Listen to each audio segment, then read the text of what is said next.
Hello, public opinion aficionados, and welcome to Rasmussen Reports, the independent pollster who is kicking off the week with a new release of swing state polling. And we're going to start today with Pennsylvania. You do not want to miss this video because these numbers look incredibly different than the Pennsylvania results we put out just a few weeks ago. I'm telling you, totally night and day, because that time we had the race tied. This time we do not. And we're also going to dive deep into some really rich crosstabs to try and get at the reasons why Trump now looks like he's winning the presidential race in a way he never has in the last 8 years. But I want to take a moment to thank our sponsors for this polling.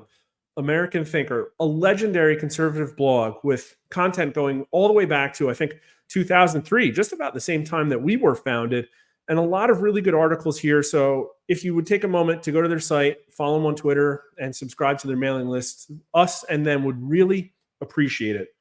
But let's get to the polling. Almost 1,100 Pennsylvania likely voters collected basically the end of last week and over the weekend. And I want to point out before we get into it here that this, unlike the New York Times polling, is weighted to the 2020 recalled vote.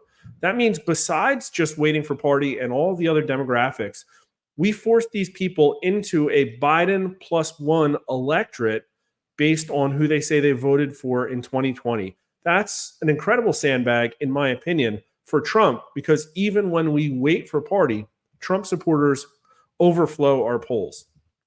Now, let's talk about the issues.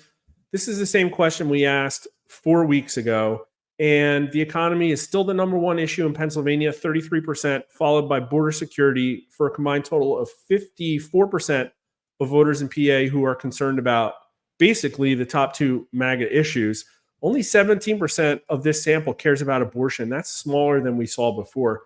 And who cares about abortion most is people in the 40 to 49-year-old range, which is kind of crazy. You'd think it'd be more the 18 to 29-year-olds, but in Pennsylvania, it's only 14% of them. And of course, Democrats care about abortion most, but it's only 27%. They care about the economy most, which is, good for them. 69% of Republicans care about those top two issues, as do 46% of independents. Only 19% of independents care about abortion. We kept the same news channel question in because I thought they were absolutely informative. 25% of CNN viewers care most about abortion, but 36% say the economy. MSNBC people, it's totally the opposite.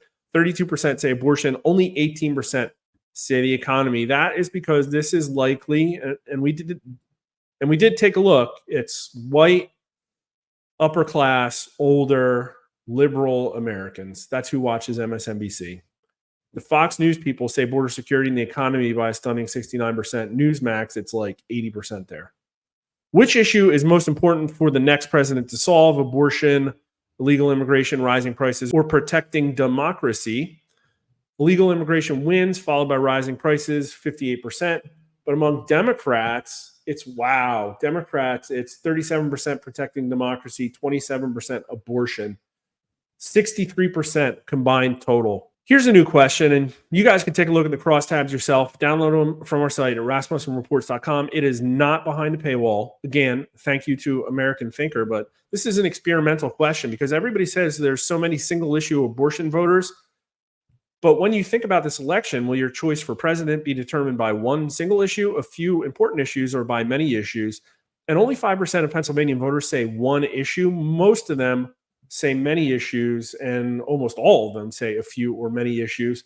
But Democrats are no more likely than anyone else to say one issue, which is kind of crazy. Although with 18 to 29-year-olds, that's a pretty high number, 14%. But if we go out and look at that issue question, only 2% of people who care most about abortion rights say that their choice will be determined by one issue. But people who say rising prices are way more than abortion, but it's still only 7%.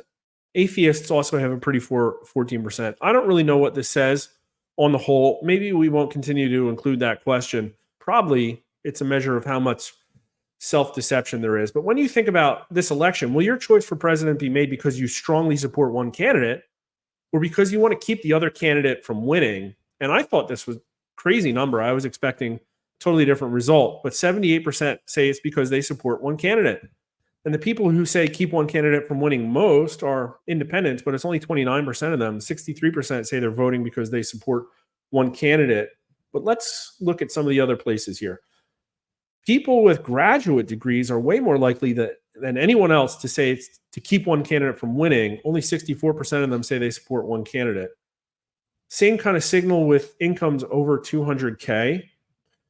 Really big signal among atheists. 40% of them say they're voting to keep one candidate from winning. A higher number than anyone else among suburbs, 25%. And Biden 2020 voters, 23% of them. Only 12% of Trump 2020 voters say they're voting to keep one candidate from winning. People support Trump. That's basically what it boils down to. You may think his personal behavior is crass, but people are not really holding their nose to vote for this guy. People who say they are better off than they were 4 years ago, by 27%, say they're voting to keep one candidate from winning. But it's only 11% of people who say they were not better off than they were 4 years ago. But look at this, 27% of MSNBC viewers, more than anyone else. So it is people on the left who are more likely to say they're voting to keep one candidate from winning, and more people on the right who say they're voting because they support one candidate.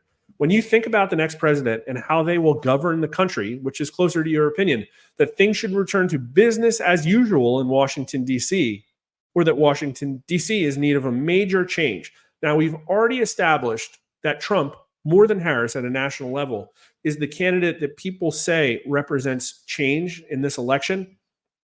And 75% of Pennsylvania voters say that the country needs a major change. Only 20% say that D.C. should return to business as usual. It's most 18 to 29-year-olds, 25%. They probably don't like the chaos. Democrats, 33% say they want business as usual, but 59% of them say they want major change. But it's 88% of Republicans and 81% of independents who say they want to see major changes in D.C. And also, one of the biggest numbers anywhere here of people who say they want to return to business as usual is MSNBC viewers, 38% of them, also 33% of CNN watchers. But Fox News and Newsmax, it's 6 and 5% respectively. All right, we'll stop beating around the bush. Here are the matchup numbers. Republicans are +3 on the generic ballot, and David McCormick is down 2 points to Bob Casey Jr. in the Senate race. But if you look at the unrounded numbers, he's down about 1.5 points. I think we had him doing better in September. I think the Senate numbers are more volatile. And quite frankly, I think David McCormick will do better than these numbers represent because he's going to benefit from Trump's overperformance here. Trump is now taking 50% of the Pennsylvania vote. Harris, only 47%. This is a 3-point shift to the right when we had the race tied on September 22nd. I think what we saw happening there was that we polled maybe a little too close after the presidential debate. But I'm really confident in this number because this poll, the samples all made sense. They fell into a place. It was a higher quality sample. The weighting efficiency is better. I think it's a better poll. Trump is winning men by a massive 16%, but he's losing women pretty big, 8 points. He's winning the white vote by 11. He's taking home 30% of the black vote and 40% of the Hispanic other race vote. He's got a pretty significant crossover advantage here, and he's winning independents by 7 points. What else do people want to see? We don't need to go into education and income. Let's look at religion. Trump is winning 67 to 29 among evangelical Christians, basically tied among Protestant voters. That's more like mainline denominations. Winning by 14 points among Catholics, down a little bit among Jewish and Muslim voters, and atheists go Harris 83% to 12%. And Trump is winning by 75 to 21% among people who say that they are not better off than they were 4 years ago. And let's look at the 2020 vote. Basically, the people who say they voted third party or didn't vote in 2020 are breaking about evenly here. But this is a really low confidence number for me. This is only 4% of this poll. And there's going to be a lot of volatility. And quite frankly, whether people that show up new break Trump or Harris we're really just not going to be able to tell because they don't really show up well in polling at all. So that's how you might get to a Trump or Harris overperformance. But with the way independents have been breaking, I'm pretty sure they're going to favor Trump. When it comes to determining who won an election, which is closer to your thinking? The votes should all be counted on election day, or that it's okay for election counts to take more than one day? And we asked this specifically because of Pennsylvania. There's been a lot of talk, even though the number of mail-in ballots is down by a fanatically large amount. Everybody's saying, oh, we're probably going to have to take more than one day to count, but only 34% of the electorate agrees with that. 61% think that votes should all be counted on election day, especially 18 to 29-year-olds. 78%. These people are most likely to consume independent media, in my opinion. And they're like, maybe they're more pragmatic. They're like, really, guys, why are we doing this? Democrats say more than one day, 54% to 42%. Maybe that's because they're losing. But Republicans overwhelmingly say election day, 82% to 15%. And independents directionally agree, 59% to 32%. Look at this, black voters, though. 72% of black voters say that votes need to be counted on election day. Only 24% think the vote should take more than one day to count. But go on, Democrats. Keep complaining about how you're losing the black vote and you don't know why. People who think protecting our democracy, this is crazy. Bookmark this, please. Share this to everybody. Take a screenshot, whatever. People who say protecting our democracy is the number one issue for the next president to fix. 65% of them say that elections can take more than one day to count. Only 30% say the vote should be counted on election day. And the only people that agree with them is people who think abortion rights are the number one issue. People who trust the U.S. federal government say that votes can take more than one day, 60 to 38%. But people who do not, by 77% to 19%, say elections should be decided on election day. Let's just check on the news channels. Yep, it's MSNBC viewers, 66% to 28%. Super predictable, but people who watch Fox News and Newsmax by an 85% to 12% and 94% to 3% margin say that votes should be counted on election day. Now, here's a new record. How concerned are you that the outcome of the 2024 presidential election will be affected by cheating? And this is the biggest number I've ever seen. Nationally, the highest number we ever got was 66%. But here we're staring down the barrel of 70%. 7 in 10 Pennsylvania voters are at least somewhat concerned the outcome of this election will be affected by cheating. The only conclusion you can draw is that Pennsylvania voters are not happy with the way that 2020 was decided. At least maybe that's just my opinion. But a majority of Democrats, 55% of them are concerned, and a really high number, 66% of independents. But let's talk about the big lie.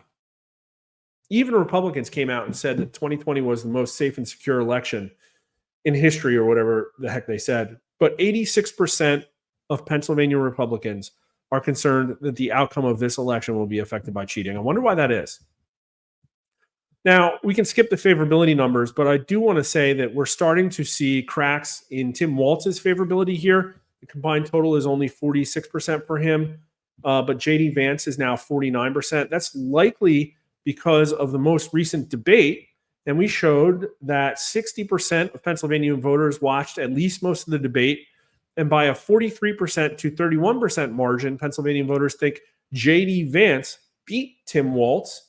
57% of Democrats think Walz won. That's kind of low. But 72% of Republicans think Vance won. And 45% of independents, only 18% of independents, think that Tim Walz won. We don't need to go into these numbers. They're pretty similar than the last time. 35% of Pennsylvania voters think they're better off than they were 4 years ago. 58% say no. Only 20% of them say today's children will be better off than their parents. But here's a new question. Do you trust the United States federal government? 53% of Pennsylvania voters say no. Only 31% say yes. It's the old people that say yes most, likely because they're tuned in to legacy media sources, is my guess. But by race, everybody says no. Only 49% of Democrats say yes. 72% of Republicans, 59% of independents say yes. What other interesting stuff can we find here? By religion, Evangelicals say no, 76% to 17%. But atheists also say no, 52% to 32%. There's no majority who say yes by religion. Regionally, it doesn't seem to make much of a difference. But Biden 2020 voters say yes, 52% to 30. Trump voters say no, 77% to 9%. And it's basically the same picture here, although Harris seems to be picking up people who say they trust the government even more than Biden did. That's crazy. So she's losing because more of the people who don't trust the government are shifting to Trump. Interesting. But look at this for authority worshipers. MSNBC, 65% of them say they trust the government. Only 20% say no. But only 13% of Fox News viewers and 3% of Newsmax viewers trust the government. Isn't that incredible? Isn't that crazy what a little bit of objective reporting does to people's trust in the government? Doesn't that make you miss a time when journalists were supposed to be holding power structures accountable for their bad behavior? But now we're going to get into the hurricane. And I will admit that these numbers are in here because of our soon to be released North Carolina polling. Follow us at Rasmussen_poll on Twitter and also on YouTube so you don't miss the information when it comes out. That'll probably be tomorrow or the next day. But do you approve, somewhat disapprove, blah, blah, blah, of the way that FEMA has responded to help victims of the hurricane? 49% say they approve, but only 31% say strongly. 27% say strongly disapprove. And Democrats and Republicans have a pretty big signal here. 75% of Democrats approve, only 27% of Republicans, only 41% of independents, and 42% of independents disapprove. And this is, I think, also a news media story. If you don't care about the media, like, I'm sorry, I keep going to these numbers, but to me, this is the number one reason that our country is divided. And we're about to get into how divided our country is in a second. But look at MSNBC viewers. 91% say they approve of FEMA's response, but it's only 13% of Newsmax viewers. Crazy. But check this out. Which should be a higher priority for federal funding? Providing assistance for illegal immigrants or providing for Americans impacted by disaster? Somebody suggested this is a good idea for a woke detector test, and I'll have to tell you the question kind of failed. Maybe it was too overt, but only 7% of the population in Pennsylvania says assistance for illegal aliens. 85% say Americans impacted by disasters. There's really not much of a signal. There's no party signal. There's hardly any signal by Harris or Trump. Maybe it functions better as a reading test because people are just not that woke. Who is the biggest enemy America currently faces? Iran, China, Russia, Democrat Party, Republican Party, or domestic extremists? The Democrat Party still wins 24%, but the Republican number is moving up. 34% of Democrats say Republicans, but 36% of Republicans say Democrats. Independents say Democrats first, 20%, followed by China, 19%. But the reason we put this question back in was because, again, we have the news results. 48% of MSNBC viewers say Republican Party, combined with 22% who say domestic extremists. 69% here, 70% basically, of MSNBC viewers think that we have a domestic enemy problem. 60% of Newsmax viewers say the Democrat Party. It's only 33% of Fox News viewers. And then they say China next. So what does that come out to? 62%? But people who say they trust the U.S. federal government say the Republican Party, 36%, followed by Russia and domestic extremists. That's pretty crazy. That comes out to a combined total of almost 70%. And people who do not trust the federal government, 36% Democrats, 24% say China, for a combined total of 60%. That's pretty incredible. What a signal. But here's what I was talking about. American divisiveness. How likely is it that America will experience another civil war or revolution? Yes, people, I added that in. Thanks for the advice. In the next few years, only 15% say very likely, but a combined total of 46% say at least somewhat likely, and only 14% of voters in Pennsylvania say not at all likely. But here's the one that was sad to me. The people who say likely more than anyone else are 18 to 29-year-olds. 72% of them, only 12% say it's not at all likely. And by party, it's Republicans more than anyone else. 56%, only 38% of Democrats say it's likely, and only 36% of independents. Back to the news. Only 29% of MSNBC viewers say it's likely, but it's 57% of Fox News viewers and 57% of Newsmax viewers. So they got some agreement there. And it looks like it's going to be a popular uprising because it's younger people. Let's look at income. It's the less well endowed people, 55% of them. It's only 29% of people with incomes over 200,000. Wow. It's evangelical Christians. 67% of evangelical Christians think a civil war is likely in the next few years. But it's only 42% of atheists and 37% of Catholic voters. That's crazy. And what about government trust? Do you trust the federal government? 33% of people who say yes think a civil war or revolution is likely, but it's 55% of people who say no. What about by region? This is fascinating. Even though it tends to be more conservative anti-establishment people in Philadelphia, 65% say it's at least somewhat likely more than anyone else. I mean, it's close. Northeast Pennsylvania, 57%. The suburbs, this is complacency or something, or they're isolated from the rest of the world. Only 32% of them say yes. Western Pennsylvania, it's only 40%. I would really love for you guys to download these crosstabs at rasmussenreports.com, pour over them in the kind of detail I do not have time for, and come and find me on Twitter at Mark_R_Mitchell. And please post and tag me with any crazy findings that you see that I overlooked. How important is it to you that the President of the United States has religious morals? And in a postmodern anti-religion world, it's still 68% of Pennsylvania voters, including a strong majority, 59% of Democrats, but a massive majority, 81% of Republicans, and even 60% of independents. Let's look at atheists. So evangelical Christians, it's obviously high, 86%. It's high for everybody else, although less high for Muslims. But atheists, it's still 18% of atheists. I don't know. I guess that number is really low. But 82% say not very important or not at all important. But let's look at by who people say they are going to vote for. It is 59% of people who say they support Harris, but 78% of people who say they support Trump. Only 27% of Harris supporters say it's very important. 47% say Trump. Isn't that crazy? Because one of the arguments you always hear about how you shouldn't support Trump is because how crass he is, how mean he is to people on Twitter, how he has absolutely no morals. And yet here, people of Pennsylvania are overwhelmingly saying religious values are important, and that the people who say that vote Trump.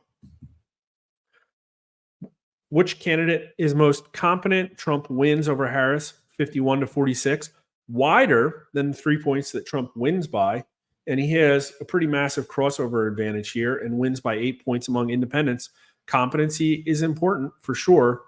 And basically, that's all of it. Listen, I could talk about these crosstabs for an hour, but I'm not going to. What I did want to show you, though, is the Real Clear Politics Pennsylvania page, which, as I've been saying for a month and a half, anybody who knows polling knows that when Trump is on the ticket, the polling errs to the left. And so this here is definitely going to be a Trump win because he's going to outperform his polling in Pennsylvania almost inescapably. We're not up here yet, but we will be soon. I will point out that a lot of other high-quality pollsters agree with us. Atlas Intel, Trafalgar, but also The Hill has Trump +1. He'll probably be to the right of The Hill. Insider Advantage has Trump +2. But what everybody's going to say is look at the New York Times Siena poll, who is 538's #1 rated pollster. They have Harris +3. But here's the thing. If you go into their crosstabs, no, I don't want to subscribe. Get out of here. And look at the 2020 vote. They show that there are 46% of this sample are Biden supporters from 2020, and only 38% are Trump supporters. They could easily correct this by waiting for what we call the recalled vote, and they chose not to. But Biden only won Pennsylvania by 1 point in 2020, and here he has an 8-point advantage. So in my opinion, if they had weighted this correctly, acknowledging that they were oversampling Biden supporters, this would really be a Trump +4, which is his biggest lead here.